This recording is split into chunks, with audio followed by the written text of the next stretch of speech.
Well, let me tell you something.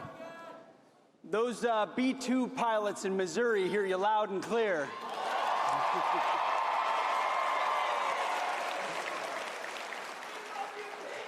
Hey, what an honor it is to be here. I am so grateful. I want to thank Charlie Kirk and Turning Point USA. I didn't just show up here now. I've been here year after year because I believe so deeply in the mission of what you all represent. So give it up for Charlie Kirk, please.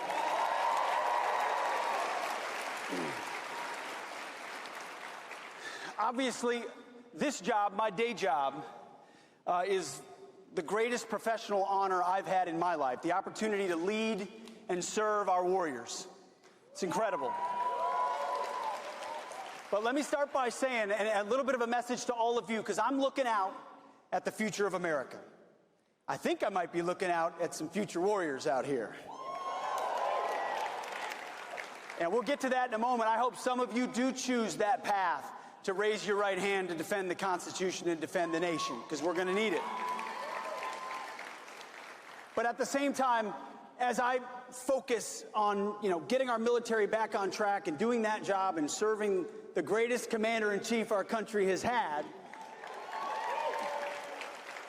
we also have to remind ourselves priorities, that ultimately we serve God first. And that's the first question I ask myself every day. Am I honoring God with my actions? Am I putting him first? And I think no matter how big your job is or how big your challenges are you seeking him in the word and in prayer? That's how the day needs to start, because everything else goes sideways when it doesn't. And then number two is serving your family, remembering what it's all about. My wife and daughter are here somewhere in the fog, but our 6 other kids, one of which is 15, and other of which are 14, they could and should be in this audience, and they will be soon. How am I serving them?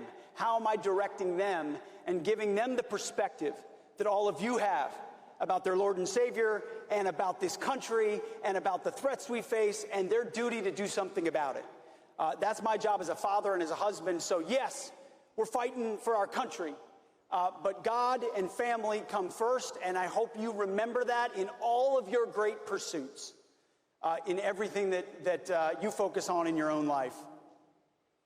I have had the incredible opportunity, and I wish everyone here get a chance to be in the Oval Office, and you see him because he's the most transparent president we've ever had.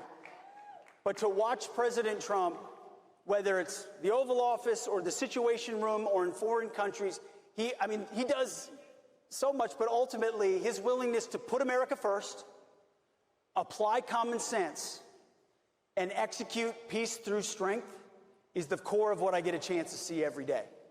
And by the way, you don't get peace without the strength part.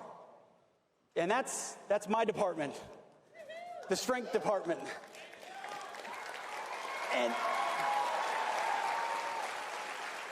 so I actually think we lead at the Defense Department, or maybe soon to be the Department of War, for all the right reasons. We lead the biggest peace department in the world.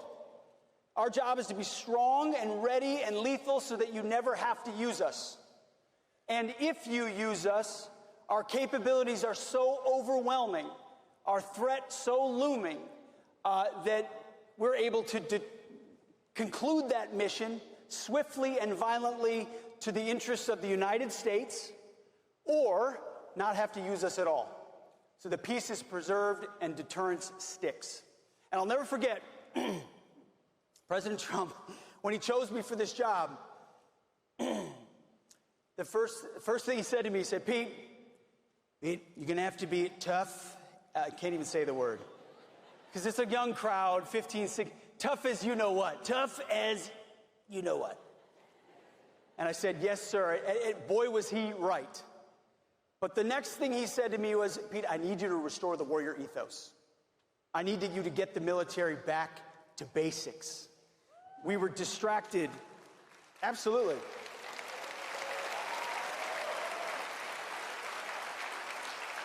We're distracted by experiments, effectively, in ideology, in social justice, in social engineering, in climate change, and take DEI, CRT, genderism, you name it. Influences were pushed into our formations in ways that made doing our job that much more complicated and difficult. So from day one, we have declared that DEI is dead at DOD.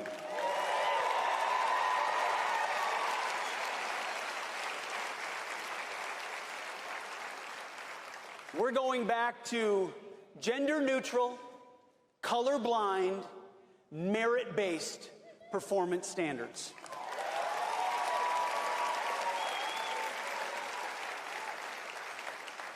We do readiness, we do accountability, we do warfighting, we do lethality. We don't do social experiments. We don't do politics.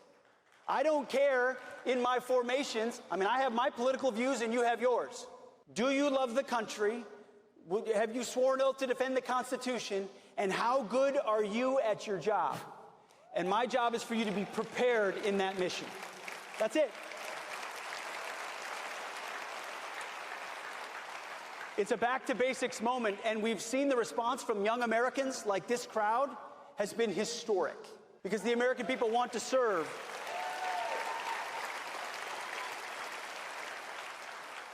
They want to serve under a commander-in-chief that has their back. And that's why between the Army and the Marine Corps, the Navy, Space Force, Air Force, all are at historic levels of recruiting. I used to call it the Trump bump. That doesn't work anymore. It's a tsunami of response from the American people. And we're grateful that you would entrust with us your greatest resource, which is your young men and women willing to put their life on the line in uniform for the country. We are always going to need that in this nation. The price of freedom is eternal vigilance. And the face of eternal vigilance are those men and women in camouflage willing to stand a watch on behalf of everyone here, giving up the best years of their life because they believe in something greater than themselves. They know we have rights endowed not by government, but by a creator.